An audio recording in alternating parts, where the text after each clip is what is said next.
Uma ótima noite para você de casa, tudo bem? Está no ar o Aparecida Debate, que é o seu lugar de reflexão, para que você se informe e forme a sua opinião. O tema de hoje é a vacinação. A tão sonhada vacina contra a Covid-19 finalmente chegou ao Brasil depois de 10 meses de espera.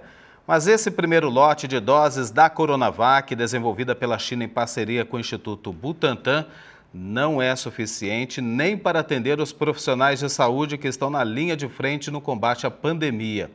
Vamos precisar de muito mais para alcançar a meta de pelo menos 70% da população.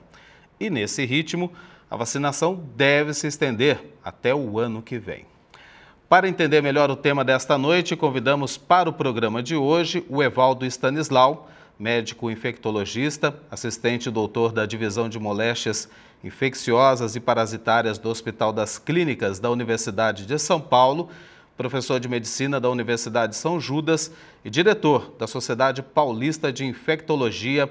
Boa noite, doutor. Muito obrigado por atender o nosso convite para falar de um tema tão importante e tão atual. Muito obrigado, viu? Eu que agradeço o convite, é um grande prazer e espero que tenhamos aqui uma discussão que colabore e ajude as pessoas a formarem a sua opinião. Com certeza teremos, e também para contribuir com essa nossa discussão, esse debate, convidamos a Ethel Maciel, graduada em enfermagem pela Universidade Federal do Espírito Santo, doutora em saúde coletiva, epidemiologia pela Universidade do Estado do Rio de Janeiro e pós-doutora em epidemiologia pela Universidade Johns Hopkins, nos Estados Unidos. Foi indicada como consultora do Plano Nacional de Vacinação contra a Covid-19. Ethel, boa noite para você, também seja muito bem-vinda aqui ao Aparecida Debate de hoje. Boa noite, Eduardo, boa noite, Evaldo, um prazer estar aqui com vocês. A alegria é toda nossa, então eu já começo perguntando para vocês, depois de um longo período aí de espera, as doses primeiras começaram a chegar no Brasil, primeiro a Coronavac e agora, no último fim de semana, a vacina desenvolvida pela Universidade de Oxford em parceria com a AstraZeneca, farmacêutica AstraZeneca.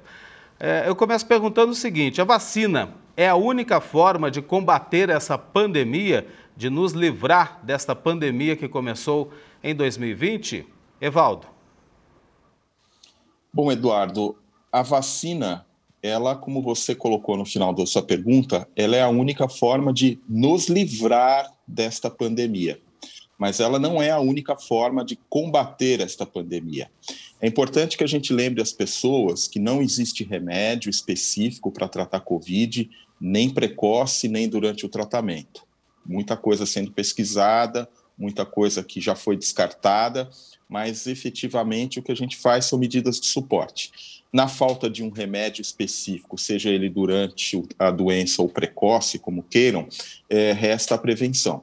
E a prevenção é feita com as medidas não farmacológicas, entre elas o uso correto da máscara, medidas de higiene e, sem dúvida nenhuma, o distanciamento e a não aglomeração. Então, nós temos duas medidas para prevenção, as medidas não farmacológicas e a vacina. E a vacina, sem dúvida nenhuma, que é a melhor de todas, porque ela sim tem o poder de transformar essa doença, que é hoje um grande problema de saúde pública, numa doença que não vai ter o mesmo impacto após a vacinação em massa. Então é um engano, né? Pensar, tomei a vacina, estou livre dessa doença, até porque eu disse na introdução, na abertura do Aparecida Debate de hoje, as doses que chegaram não são nem suficientes para atender os grupos prioritários. É bom ter a importância que a vacina, ela é sim, um instrumento muito eficaz no combate à doença, mas não é o único nesse momento. Exato, Eduardo. Como o doutor Evaldo falou muito bem, nós vamos precisar aí ao longo desse ano, como você também já disse, as doses são insuficientes.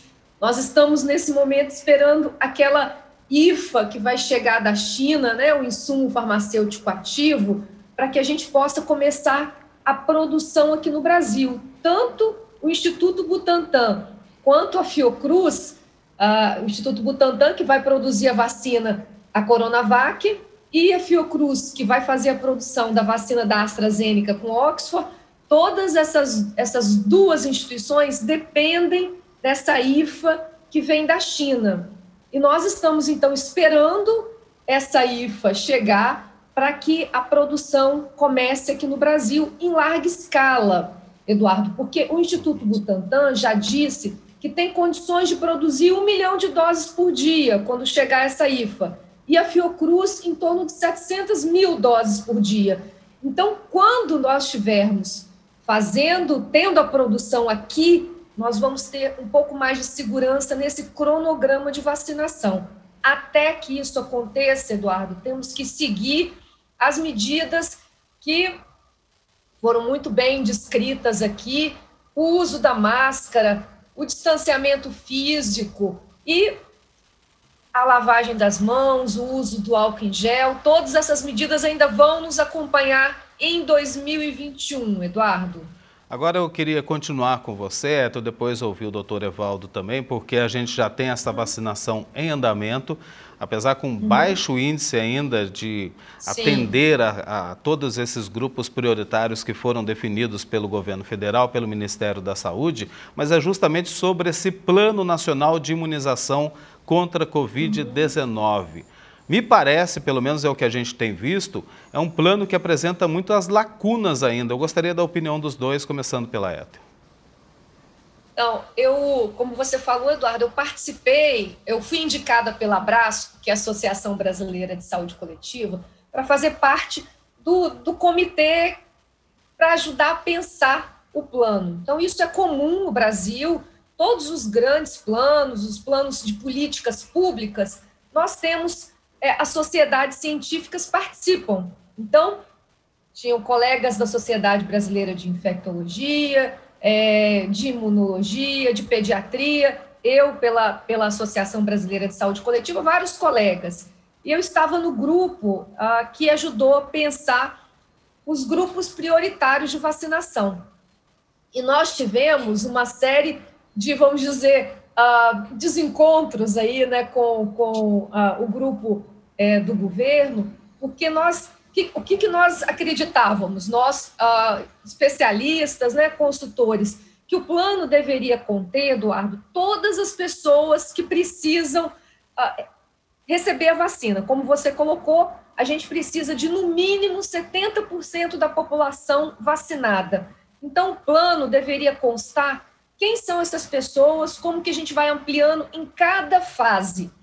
E o governo fez a opção, que aí é uma crítica, né, que a gente tem feito, de só colocar no plano os grupos dos quais ele tinha doses de vacinas. E aí, acordos, né? Acordos com vacina. No caso, o governo tinha um acordo com a empresa AstraZeneca Oxford. Ainda não tinha feito o acordo com o Instituto Butantan quando a primeira versão do plano foi lançada. Agora, nessa segunda versão que ele entregou ao STF na semana passada, tem algumas modificações, mas ainda insuficiente, porque ali só constam em torno de 78 milhões de pessoas, um pouco menos que isso. Mas a gente precisa chegar aí a 150 milhões de pessoas. Então, era necessário que esse plano, Eduardo, constasse como nós vamos fazer isso, né? Mesmo que nesse momento nós não tenhamos todas as doses. Mas isso é importante para que a gente comece a ter uma campanha, Eduardo, que até o momento nós não temos nenhuma campanha orientando a sociedade, né, o que ela tem que fazer, que documentos ela tem que apresentar. Por exemplo, se ela tem uma comorbidade e vai precisar da vacinação, como ela tem que o que ela tem que fazer quando ela chegar na unidade? Ela tem que levar um laudo médico, ela tem que levar só uma receita basta. Então, essas orientações para a comunidade, elas ainda estão muito insuficientes e não temos ainda no plano como nós vamos cobrir esses 70% da população brasileira. Só reforçando, né, doutor Evaldo, os grupos prioritários definidos pelo governo federal nessa primeira fase são os profissionais de saúde que estão na linha de frente no combate ao coronavírus, os indígenas e os idosos que vivem em asilos, que a gente tem visto muito por essa falta de planejamento que a Etel falou, tem idosos saindo de casa para ir no posto de saúde querendo tomar a vacina. e não é a vez deles ainda, ou seja, aumenta o risco desses próprios idosos contraírem a doença porque vão se expor no local onde há pessoas contaminadas. Doutor Evaldo, faltou planejamento? Eduardo, você deve ter sido um excelente aluno, mantinha o seu caderno em dia, fazia as lições no prazo, estudava para a prova. A impressão que eu tenho é que o Ministério da Saúde não seguiu o seu exemplo, deixou para fazer de última hora e entregou praticamente um rascunho e muito mal feito, o que é até um desprestígio aos colegas como a Ethel e outros que emprestaram seu nome, as suas biografias para esse plano, né? Nós chegamos a discutir isso entre infectologistas, porque temos colegas de reputação muito boa e que, quando participam de um evento como esse, inclusive, eu quero aqui recordar que houve uma publicação sem prévio aviso dos colegas, colocando o nome deles, você legitima alguma coisa que é muito mal feita, né? Então, acho que isso é, no mínimo, não vou dizer má fé, mas é, no mínimo, uma atrapalhada muito, muito ruim. Então, de uma maneira geral, me parece que esse plano ele é uma carta de intenções. Não é um plano que contemple a logística, que contemple as necessidades e que excluiu populações muito importantes, por exemplo, privados de liberdade, que são populações que trazem uma carga moral, sobretudo sob o olhar de quem hoje governa o Brasil, como se não bastasse privá-los da liberdade, eles ainda têm que sofrer. Então, assim, a gente tem que encarar isso como um problema de saúde pública. Então, a ideia da privação da liberdade não é só privar a liberdade, é também reabilitar esses indivíduos para a sociedade. Mas quem conhece a condição das prisões brasileiras sabe que, do ponto de vista de saúde pública, é um espaço de grande disseminação de uma série de patógenos. Então, passa a ser uma população absolutamente estratégica para ser abordada nessas situações de epidemia e agora de pandemia, e a gente não viu isso contemplado. E outra coisa que é muito reativa, então você veja que outro dia os caminhoneiros reclamavam, e aí, não, então põe os caminhoneiros na prioridade. Daqui a pouco outro grupo reclama e põe... Então, veja, não há organização. O que a gente precisava, Eduardo? Precisava primeiro definir quais as vacinas. O Brasil não fez a lição de casa, surgiu agora, recente, a carta do CEO global da Pfizer, onde oferecia, em condições absolutamente habituais, como foi oferecido para o mundo inteiro, a sua vacina. O Brasil sequer respondeu a esta carta, né? E agora, recentemente, publica uma nota explicativa que é quase que constrangedora para o governo, né? Então, nós não temos oferta, não temos diversidade e perdemos por questões, vamos dizer o português claro, comerciais e diplomáticas, perdemos a condição de receber a IFA em tempo hábil. Houvesse um planejamento que saísse do papel, nós temos aqui duas potências, o Butantan e Manguinhos, a Fiocruz. Nós temos aqui expertise no PNI. Nós temos uma cadeia acostumada a fazer com capilaridade para fazer vacinas. Então, se a gente tivesse levado a sério, se o Butantan não ficasse isolado e sozinho como ficou, se Manguinhos fosse apoiada pelo governo, se houvesse uma negociação séria com o país produtor das IFAs, hoje, sabe o que a gente ia estar discutindo, Eduardo? Nós estamos dando um show, nós estamos vacinando milhões de brasileiros, ao invés de ficar discutindo um rascunho de um plano de imunização, ficar discutindo a falta de vacina até para os grupos prioritários e essa vergonha e esse atraso em que o Brasil se encontra. Agora, além da questão da falta de planejamento, que me parece estar nítido, a gente está acompanhando a opinião de vocês dois, que representam a ciência nesse momento, que é o mais importante. Todos têm falado sobre isso, a Organização Mundial da Saúde e todos os países da Europa, a Europa que foi muito duramente castigada pela pandemia, e a gente vai também pelo sentido das fake news. Isso também atrapalha muito, né? Principalmente quando a gente fala da confiança do brasileiro em receber essa vacina. Além da falta de planejamento, tem a questão das notícias falsas também, que proliferam pelas redes sociais. Evaldo. Sabe, Eduardo, eu tive a felicidade de ser vacinado. Eu tomei a Coronavac no Hospital das Clínicas, onde trabalho, E confesso a você e a todos que nos acompanham que essa vacina eu recebi com um misto de alegria e de constrangimento. Porque eu estou recebendo, e a dose que eu recebo, eu sei que outra pessoa não está recebendo. Ora, eu sou um profissional de saúde, atendo muitos doentes com Covid, então, ok, há uma justificativa técnica, mas moralmente isso me constrange, isso me incomoda. Mas uma das razões que me fez tomar a vacina, fazer o registro e, inclusive, divulgar que eu tomei a vacina, foi exatamente para dar o exemplo. De toda essa confusão que a gente vive das vacinas, eu acho que uma coisa a gente tem que destacar. Começou pelos profissionais de saúde e o que nós temos visto como regra são os profissionais de saúde se vacinando, dando exemplo para a população, que a vacina é segura e que o resto é, como você disse, fake news. Ninguém, só para descontrair um pouquinho, ninguém virou jacaré, viu, Eduardo? Até agora já são mais de 500 mil profissionais vacinados. Eu ia perguntar vacinados, isso para o Evaldo. Eu não tenho Evaldo. notícia de nenhum jacaré até agora. Você não virou jacaré, Evaldo. Pois é, né? E a gente fica olhando e observando, né, até que ponto que chega, né? Amedrontar a população, dizendo que a pessoa, se tomar a Coronavac, vai virar jacaré. Tem até a história de um chip. Daí a gente fica um pouco assustado com tudo isso que eles colocam nas redes sociais, justamente para tirar essa confiança da população. Mas a gente está com essa vacinação praticamente 2 semanas e a gente tem visto o resultado que tem tido com a Coronavac e agora também com a Oxford e a AstraZeneca. No fim do primeiro bloco, o Evaldo, o doutor Evaldo, falou sobre essa questão das fake news, o tanto que atrapalham, principalmente tirando a confiança do brasileiro em receber essa vacina contra a Covid-19, mais especificamente a Coronavac, que é desenvolvida pela chinesa Sinovac em parceria com o Butantan aqui de São Paulo. Agora eu gostaria da opinião da Ethel. Ethel, como atrapalham, né?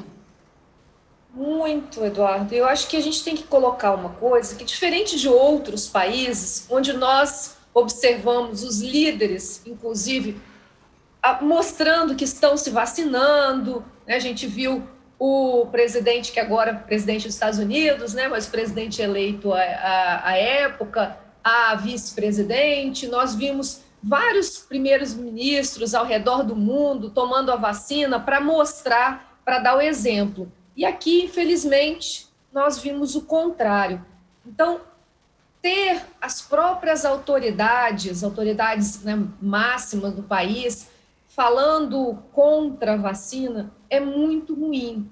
Então, é importante nós dizermos agora e ressaltarmos tudo que foi falado até agora não tem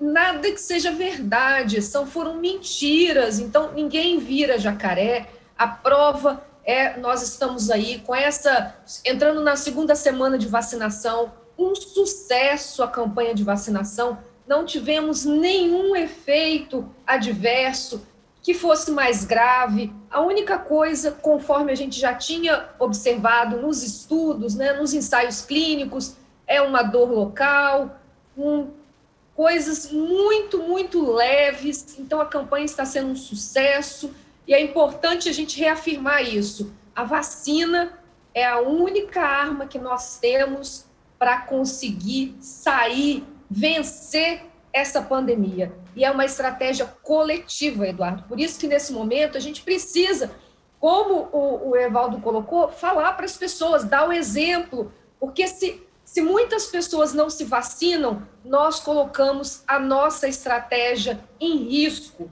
Nós precisamos que muitas pessoas compareçam, né, quando forem chamadas nos seus grupos, que elas compareçam para a vacinação.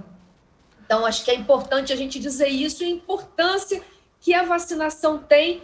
Nós já vencemos muitas doenças graças à vacina, há muitas vacinas que nós temos no nosso Programa Nacional de Imunização, que é um sucesso. Então, a gente precisa reafirmar isso e dizer para as pessoas que a vacina é segura, a vacina é eficaz e a vacina vai nos ajudar a voltar um pouco daquela normalidade, ainda que a gente ainda fique 2021 com todas as medidas, né, Eduardo? Isso aí, inclusive, lembrando, né? Você citou muito bem, Ethel, que algumas doenças que estavam erradicadas aqui do Brasil reapareceram justamente no momento em que a população relaxou com seu programa de vacinação. Agora, a gente fala desse índice mínimo de vacinação no Brasil, 70% da população. Primeiro, explicar o porquê desses 70% para a gente se sentir mais seguro quanto à pandemia do coronavírus. E depois, já emendando a questão do ritmo. A gente está vendo que é um ritmo lento de vacinação, ou seja, quando que a gente pode esperar que vamos atingir o nosso país esse índice necessário de 70%? Doutor Evaldo. Eduardo, se você me permite, antes de abordar isso, eu gostaria de voltar um pouquinho à questão da segurança. Porque eu vou fazer um pedido a vocês que nos acompanham. Não acreditem em mim, não acreditem na doutora Ethel, não acreditem no Eduardo. Acreditem no que a ciência está trazendo. E nós estamos reproduzindo para vocês. Quando a gente fala que é segura, é porque é segura. Mas baseado em quê? Então vamos entender. As pessoas, uma das razões que alimentam essa fake news, primeiro é a procedência, porque falam que é da China e coisa e tal. Bom, isso é xenofobia. Isso é um pensamento inadequado. E só para lembrar para vocês que a vacina da AstraZeneca, Oxford, ela também tem o seu insumo farmacêutico ativo fabricado na China. Então, a China hoje é uma potência global. Tudo que a gente usa, o iPhone, o equipamento eletrônico que vocês usam, o computador, a roupa, tudo que se consome, com grande certeza, mesmo que traga uma marca americana, europeia, brasileira, passou pela China. A China hoje é um polo de produção tecnológico e de produção industrial. Então, primeira coisa, não querer tomar porque é da China é xenofobia, é um pensamento pouco inteligente e, inclusive, a vacina da AstraZeneca Oxford vem da China. Segundo aspecto, desenvolvimento. As pessoas falam, não, essas vacinas elas foram desenvolvidas muito rápido, foram mal feitas. Não. Existem plataformas de desenvolvimento de vacina que são muito conhecidas. O ato vacinal, ele acompanha a história da humanidade há mais de 200 anos. É muito bem conhecido e desde muitas décadas vem mudando a história da medicina, diminuindo a mortalidade infantil, erradicando doenças. Então, eu queria dizer para vocês que o que a gente fez foi pegar essa tecnologia de décadas e ajustar para uma nova doença. Mas como fazer, a gente já sabia. É mais ou menos, pessoal, como vocês sabem fazer bolo, sabem cozinhar, sabem preparar e colocar um ingrediente novo. Só isso. Mas a técnica, o como fazer, o resultado, é aqueles que a gente já espera. Então, nesse sentido, é daí que vem a segurança. Inclusive, a de RNA mensageiro, que é uma tecnologia nova, já é uma técnica que vem sendo estudada há muito tempo.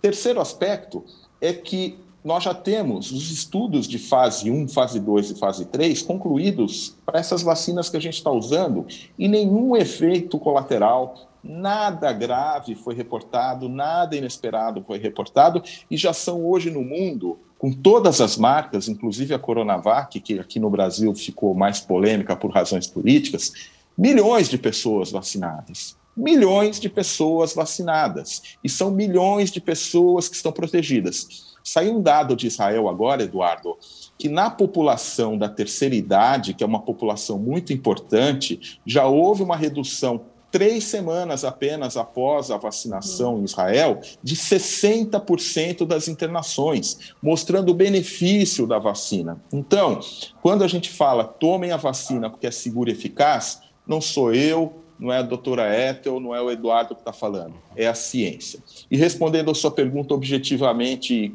e passando também para a Ethel comentar, nesse ritmo, Eduardo, a gente não vai conseguir cumprir a vacinação de 70%. Por que a gente precisa de 70%?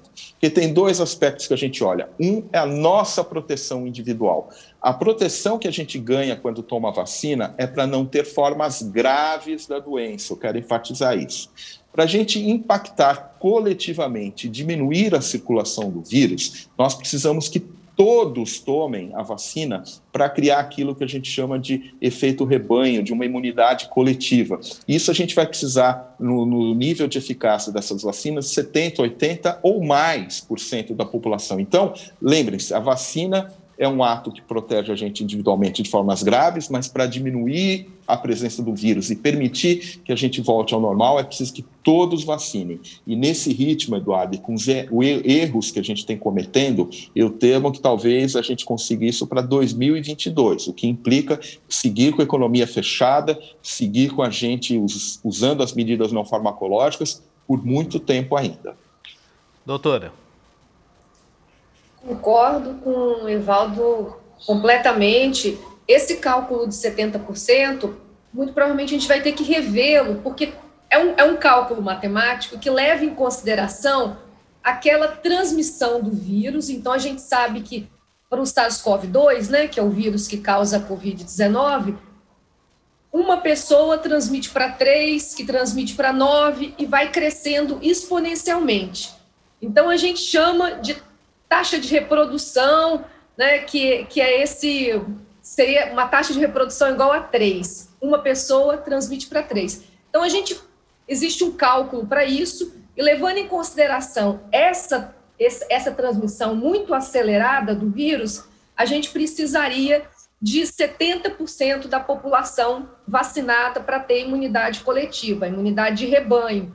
Mas isso depende também, entra nesse cálculo, a eficácia da vacina, isso como o Evaldo falou. Então, por que é importante a gente saber a eficácia? A eficácia, ela vai entrar nesse cálculo, e quanto menor a eficácia, mais pessoas eu preciso vacinar. Quanto maior a eficácia, menos pessoas eu preciso vacinar. Então, a eficácia de uma vacina é diferente da eficácia de um medicamento, né, de um remédio, que você está ali muito preocupado com a sua ação individual desse remédio. A eficácia da vacina, a gente está olhando coletivamente. Então, só para dar um exemplo, Eduardo, para quem está nos assistindo, assim, se a gente comparasse a eficácia da Pfizer, que é, vamos dizer, 95%, né? E a eficácia da Coronavac, que é 50%, por que não quer dizer, todas as duas protegem contra doenças graves, é isso que o Evaldo falou. Todas duas nós vamos estar protegidos, né? Mas por que é importante a gente saber? Essa eficácia ela é mais importante do ponto de vista da saúde pública, porque com a vacina da Pfizer, um exemplo, Eduardo, com a vacina da Pfizer, eu precisaria, por exemplo, vacinar 10% da população. Com a vacina da Coronavac, eu precisaria, na mesma população, vacinar 20%. Então, o dobro, porque ela tem uma eficácia quase pela metade. Então, essa eficácia ela é importante para a gente calcular quantas pessoas a gente vai precisar atingir. Então, é isso que muda.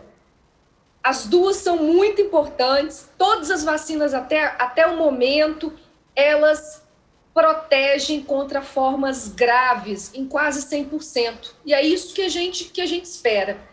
Nesse ritmo também, sem saber quando essas IFAs chegam no Brasil, eu tendo a concordar aí com o Evaldo que muito provavelmente a gente vai continuar esse ano inteiro para conseguir vacinar. O Ministério da Saúde tinha calculado 70% para a imunidade coletiva, mas eu acredito que a gente vai ter que recalcular isso, né, tendo em vista a eficácia das vacinas que estão nesse momento no Brasil. Então, tudo isso precisa ser revisto também. E, nesse momento também, Eduardo, várias pessoas estão em dúvida porque as crianças não entraram, né, nesse calendário, porque os estudos, as pesquisas até agora, né, elas incluíram as crianças e os adolescentes numa fase mais tardia. Então, a gente ainda não tem dados de crianças e adolescentes, né? Os dados são de adultos jovens, acima de 16 anos. Mas nós já temos pesquisas que estão sendo feitas em crianças acima de 3 anos em diante, né? E provavelmente aí março, abril, nós vamos ter dados científicos sobre segurança e eficácia nesse grupo. E aí esse grupo também vai poder ser vacinado. Agora eu queria continuar com a doutora Ethel, depois ouvir também o doutor Evaldo, porque nós temos notícias de mutações desse vírus, da Covid-19. Primeiro lá no Reino Unido, depois se detectou também no Amazonas, aqui no Brasil, mais especificamente em Manaus. Uma pessoa teria viajado inclusive para o Reino Unido, contraído essa mutação que, dizem os cientistas, é mais contagiosa, ou seja, vai proliferar ainda mais essa pandemia. Aí eu pergunto para Ethel, essas vacinas desenvolvidas ao longo do ano passado, 2020, passaram por todas as fases necessárias para aprovação das agências reguladoras. Funcionam mesmo com as mutações desse vírus, doutora?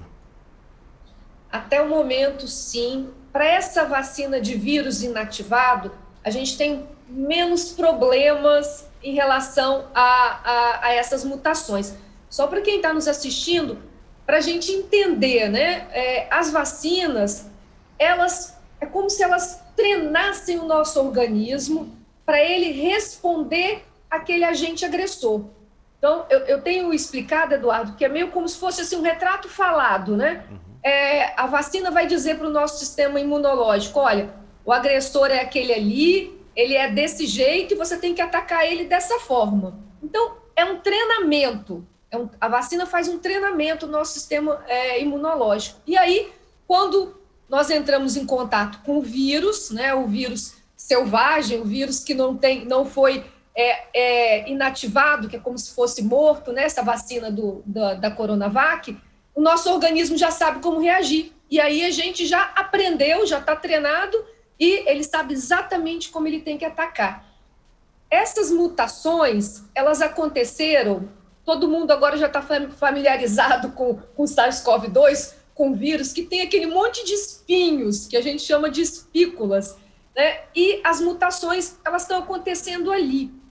As vacinas de RNA, elas usaram, Eduardo, essa parte do vírus para fazer o treinamento com o nosso organismo.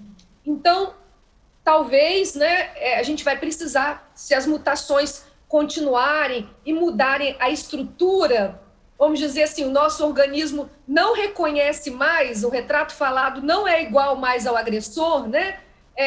E a gente, talvez as vacinas vão precisar de ter uma mudança. A gente ainda não sabe, Eduardo, se a gente vai precisar vacinar a cada ano, a cada 2 anos. Essa é uma dúvida que a gente espera que até junho as pesquisas finalizem, que estão os pesquisadores que estão fazendo essa análise e que a gente tenha a gente saiba esse calendário, porque isso depende muito da mutação, da velocidade de mutação do vírus.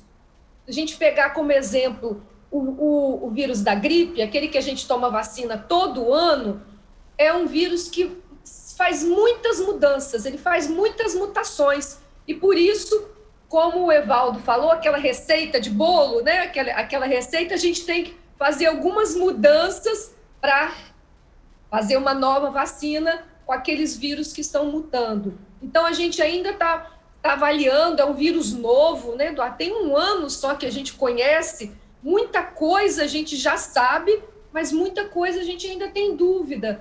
Então, estamos preocupados com essas mutações, e as mutações acontecem quando a gente vai deixando o vírus sendo transmitido livremente, né? A gente dá oportunidade para ele fazer isso, e por isso essas medidas de prevenção, elas são muito importantes.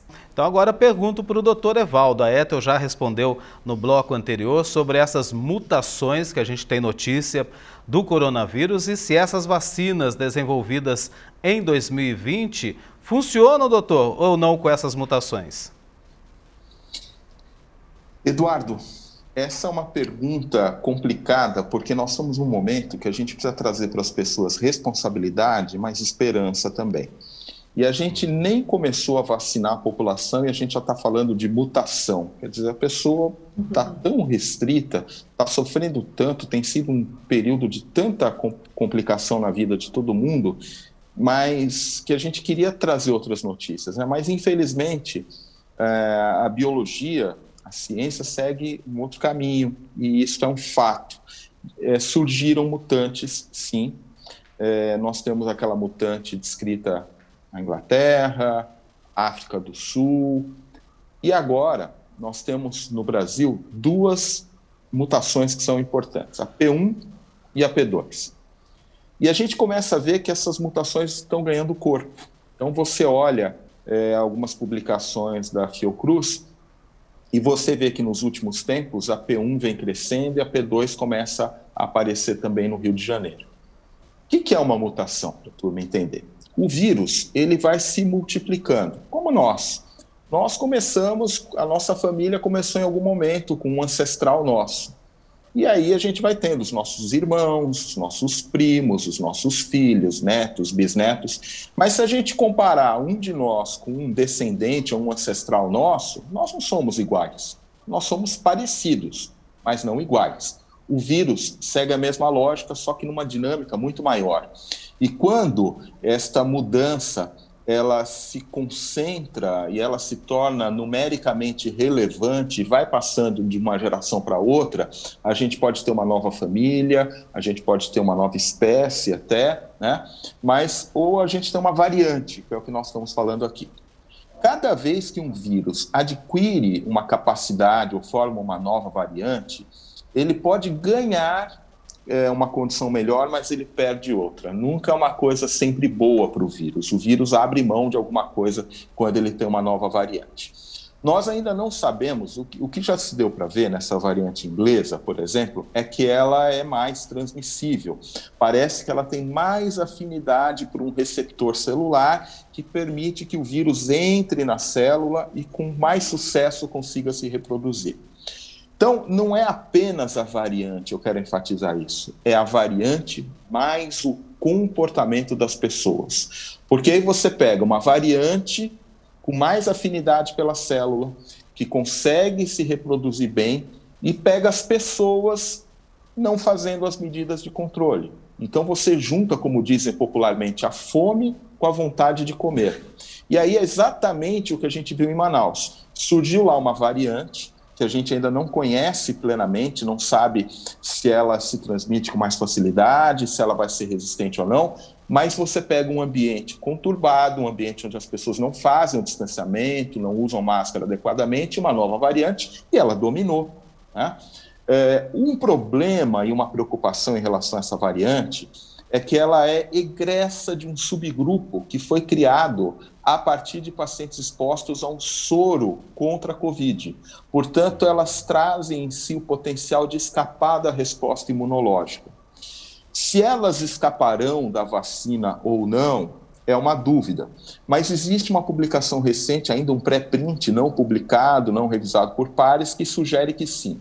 Mas como a Ethel já comentou, é muito fácil a gente modificar, a gente faz isso para a vacina de gripe, todo ano atualiza, e nós faremos também para a vacina contra a Covid. Será feita uma atualização, a vacina será modificada se necessário, mas o que nós precisamos então? Qual que é a nossa lição de casa? Número 1, continuar praticando as medidas não farmacológicas. E número 2, extremamente importante, Eduardo, e tem tudo a ver com esse nosso programa, não podemos mais perder tempo, a gente tem que começar a vacinar. Quanto mais rápido e quanto mais gente a gente vacina, menos chance nós damos para que estas variantes que já existem ganhem corpo e para que outras surjam. Então a resposta é sim, as variantes preocupam, mas a gente ainda não tem informações suficientes. Como evitar? Fazendo o que a gente tem que fazer. Distanciamento, máscara, higiene, e o governo precisa começar a fazer a parte dele. Ter um programa de imunização que seja não só efetivo, mas que seja rápido. Aqui também na TV Aparecida, em todos os programas que a gente teve desde o início da pandemia, nós procuramos ouvir a ciência. E hoje nós estamos ouvindo a ciência representada por vocês dois. E fica claro que a vacina, sim, ela é necessária e não precisa ter medo de tomar, seja a Coronavac, seja da Pfizer, seja da Oxford, ou seja, a vacina é o instrumento eficaz para a gente poder enfrentar essa pandemia. Agora, me chamou muita atenção no bloco anterior, que a doutora Ethel falou, queria, já encaminhando para o fim, mas que fique essa mensagem para todo mundo que está acompanhando o Aparecida Debate de hoje, que a doutora falou da gripe. As pessoas tomam a vacina todos os anos contra a gripe, porque a gente não ficou livre desse vírus. ele continua circulando e é o mesmo que vai acontecer com o coronavírus? Ou seja, a gente precisa sim tomar a vacina todos os anos contra a Covid-19 e se proteger ao máximo, né? É o novo modo de vida que a gente vai ter que ter a partir de agora. Ou seja, o distanciamento social, o uso de máscaras, higienização total. Ou seja, a gente não fica livre definitivamente do vírus. A vacina não vai fazer desaparecer de uma hora para outra a Covid-19. É isso, doutora? Para a gente deixar bem claro para todo mundo que está assistindo a gente. Exatamente isso, Eduardo. E nós estamos observando também, pegando o exemplo de Israel, que o doutor Evaldo também já falou, Israel está sendo, vamos dizer, o nosso exemplo, porque eles estão vacinando muito rápido. E a gente está observando o que está acontecendo. Então, com 3 semanas de vacinação, em torno aí de 40% da população vacinada, eles já tiveram uma redução muito importante. Mas o que eles nos ensinaram? Que só a vacina, no primeiro momento, ela não consegue desacelerar muito, porque já tem muitos casos ativos. A gente tem acompanhado todo dia, né, Eduardo? A imprensa falando, o número de casos novos. Então, esse número de casos novos diagnosticados, a pessoa tem um período de transmissão. E esse período de transmissão, o vírus está circulando muito rápido. Isso que o doutor Evaldo falou, tá? E a gente está dando chance a ele de fazer aquelas modificações, aquelas mutações. Então, o que Israel fez? Israel começou um plano de vacinação muito forte e colocou medidas de restrição de circulação muito fortes, com toque de recolher, com todo o fechamento do comércio, para que eles conseguissem, e isso, Eduardo, a gente já sabe, estudando a pandemia de 1918, aqueles países que conseguiram controlar mais rápido, com medidas mais duras e que diminuíram muito a curva de transmissão da doença, eles recuperaram a economia muito mais rápido. Então, Israel tem sido o nosso exemplo. Nós poderíamos ser o exemplo para o mundo se a gente tivesse dose, porque nós temos um programa muito robusto de vacinação, com muita capilaridade, são 38 mil salas de vacinação no Brasil, a gente sabe fazer isso, só que a gente não tem doses. Então, é possível, Eduardo, que nós vamos, e eu acredito isso, e com certeza o doutor Evaldo também, que nós vamos precisar de medidas mais duras agora, porque a gente tem essas variantes circulando. E nós vimos, inclusive, ontem, o primeiro-ministro do Reino Unido falando, né, numa coletiva, junto com os pesquisadores, que uma coisa que a gente não queria saber, que é que essa variante ela está produzindo possivelmente mais casos graves. Então, o que os pesquisadores observaram é que se antes dessa mudança, em 1.000 pessoas morriam 10, com essa nova variante, em 1.000 pessoas estão morrendo 13. Então, ela está se mostrando uma possibilidade de causar doenças mais graves. Como ela já está aqui no Brasil também, é possível que a gente precise, e nós temos acompanhado, Eduardo, só para finalizar aqui minha parte, o que aconteceu em Manaus, o que está acontecendo em Rondônia agora. Então, nós estamos observando os municípios, o sistema de saúde colapsando, porque o vírus está sendo transmitido de forma muito rápida, muitas pessoas doentes ao mesmo tempo. Então, isso é muito triste e nós precisamos que as nossas autoridades tomem medidas para proteger, né, todos nós. Agora, doutor, passar a palavra para o senhor, mas é um puro engano a pessoa que pensa assim, eu não vou pegar esse vírus, jamais vou ser contaminado pela Covid-19. Todos estão nessa faixa de risco, né, doutor? A gente não vai ficar livre da Covid-19 apenas com a vacina. É um novo modo de vida, que não só o brasileiro, mas o mundo inteiro vai ter que ter a partir de agora, doutor. Eduardo, você me dá a chance de enfatizar um outro aspecto. A partir do momento que a gente toma a vacina, a proteção não é imediata. Eu quero enfatizar isso. E outra, nós nem sabemos ainda, nós vamos conhecer ao longo agora do momento pós-vacinal, se a gente vai impedir que o vacinado transmita o vírus, inclusive. Então, o que nós precisamos neste momento? Tomar vacina para evitar morrer de Covid. O único jeito de transformar a Covid numa gripezinha, como uns e outros dizem, é tomando vacina. Se não tomar vacina, a gente morre de Covid em potencial. Tem muita gente, lamentavelmente, morrendo.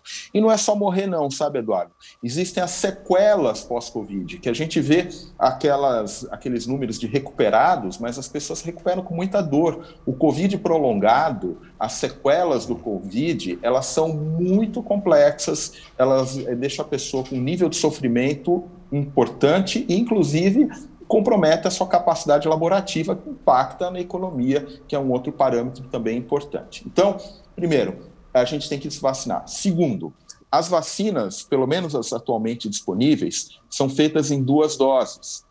O intervalo entre a primeira e a segunda dose pode variar de uma vacina para outra, mas tem um fato que não muda.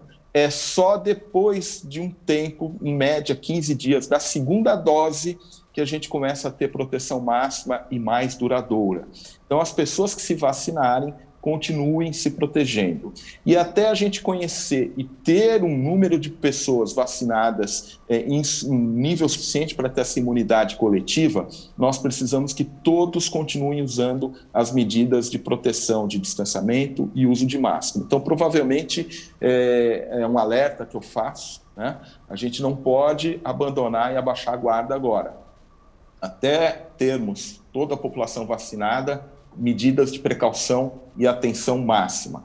E, por fim, Eduardo, eu queria dizer que Covid não é uma doença sempre grave, é uma doença de extremos. Ou você vai ter uma doença relativamente leve, ou você vai ter uma doença muito grave. Nós não temos ferramentas suficientes para saber quem vai ter que desfecho ainda. O que nós sabemos é que, para doença leve, o tratamento é muito simples, é com medidas sintomáticas e monitoramento. O que salva vidas na Covid é você acompanhar o paciente e intervir na hora certa. Para as doenças graves, lamentavelmente, a gente tem só medidas de suporte e não importa, né? A gente tem notícia toda hora de pessoas da mídia, pessoas famosas em hospitais de grande recurso e que mesmo assim morreram. Então, pessoal, tem que se proteger, e uma das coisas que eu mais temo quando eu vejo essas notícias de remédios e tratamentos milagrosos e precoces é de dar uma falsa sensação de proteção. Pessoas podem achar, se eu pegar tudo bem porque eu tenho um remedinho. Não, não tem. A única coisa que vai nos livrar da Covid é a vacina. A vacina precisa ser já bem planejada, ampla, e eu peço a você, é um apelo que eu faço. Essa é uma TV católica de pessoas que se importam com o próximo. Vacinar-se é um ato de amor ao próximo. Vacine-se para se proteger, mas sobretudo para proteger o próximo. Eu queria encerrar justamente nessa linha que o Dr. Evaldo trouxe para a gente. A gente falta pouquinho tempo para a gente poder concluir o nosso debate de hoje, então eu vou pedir para que vocês sejam breves, mas que deixem uma mensagem de esperança. Esperança é que a gente trabalhou aqui na TV Aparecida, o canal de Nossa Senhora, desde o início da pandemia. Aqui eu vou lembrar, o Papa Francisco recentemente foi vacinado junto com o Papa Emérito Bento XVI, dando aquele exemplo que a Ethel falou agora há pouco, o Evaldo também, daqueles que representam o poder no nosso país para que sejam vacinados, para dar um exemplo à população. E o Papa Francisco disse o seguinte, isso ficou bem marcado para mim em especial: pela ética, todo mundo precisa ser vacinado. Doutora. Eduardo, nesse momento nós ainda não temos estudos para essa faixa etária aí de crianças e adolescentes, mas daqui a pouquinho nós vamos conseguir proteger também esse grupo e dizer que, finalmente, com esforço enorme da ciência, nós temos uma forma de combater essa pandemia. E essa pandemia, ela nos ensinou algo muito importante, a solidariedade. Sem ela, nós não vamos conseguir sair, porque a gente precisa ter solidariedade, empatia, entender que a gente está usando a máscara para proteger o outro, que o outro também precisa usar máscara para me proteger. Então, isso é fundamental. Nós precisamos das medidas das instituições e nós precisamos das medidas dos indivíduos. Então, os dois juntos é que vão fazer com que a gente consiga sair disso. Cada um tem que contribuir E quando a gente tem, quanto mais coisas estão abertas, Eduardo, eu costumo dizer assim,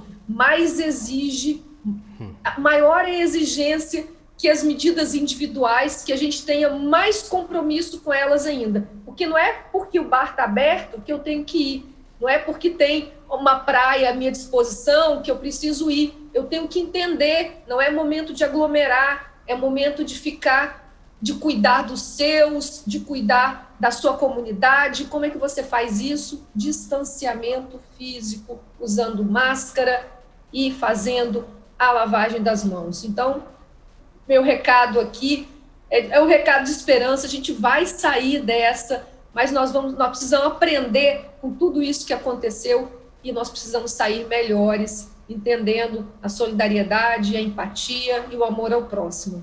Obrigada, Eduardo, pela oportunidade aqui. É só eu que tenho que agradecer a senhora, doutor Evaldo, também. Abra esse espaço rapidinho, doutor, para a gente poder encerrar o nosso Aparecida Debate, mas essa mensagem de esperança, né? Vamos sair dessa. Existem valores que a gente não compra com dinheiro. Um deles é o tempo, o amor, a solidariedade. Mas eu vou falar do tempo. Nós estamos tirando o tempo dos nossos idosos, que têm que se proteger e ficar em casa. Então, eu falo aqui para o meu pai, para minha mãe, Evaldo, Marinês, para todos os idosos, aguentem mais um pouquinho, daqui a pouco chega a vacina, vocês estarão protegidos e nós vamos ter condições de tentar restituir uma coisa que está fazendo muita falta para todos nós, que é o abraço, que é o convívio, mas a gente precisa ter resiliência. Aguardem mais um pouquinho que a ciência já está chegando com uma resposta. E assim encerramos o Aparecida Debate. Hoje falamos sobre a vacinação contra a Covid-19, que teve início no último dia 18, segue em ritmo lento aqui no Brasil. As doses que chegaram não são suficientes nem para os profissionais de saúde que estão na linha de frente no combate à pandemia. O que podemos esperar? Afinal, quando teremos a população toda imunizada e livre do coronavírus? A nossa esperança é que seja em breve. Contamos com a participação pela internet do Evaldo Stanislau, médico infectologista, assistente doutor da Divisão de Moléstias Infecciosas e Parasitárias do Hospital das Clínicas da Universidade de São Paulo, professor de medicina da Universidade de São Judas e diretor da Sociedade Paulista de Infectologia. Doutor, boa noite para o senhor. Muito obrigado pela contribuição que o senhor deu para o nosso debate de hoje. E também a Ethel Maciel, graduada em enfermagem pela Universidade Federal do Espírito Santo, doutora em saúde coletiva, epidemiologia pela Universidade do Estado do Rio de Janeiro e pós-doutora em epidemiologia pela Universidade Johns Hopkins, nos Estados Unidos, foi indicada como consultora do Plano Nacional de Vacinação contra a Covid-19. O nosso agradecimento, a nossa gratidão. Doutora, boa noite para a senhora. Muito obrigado pela participação hoje.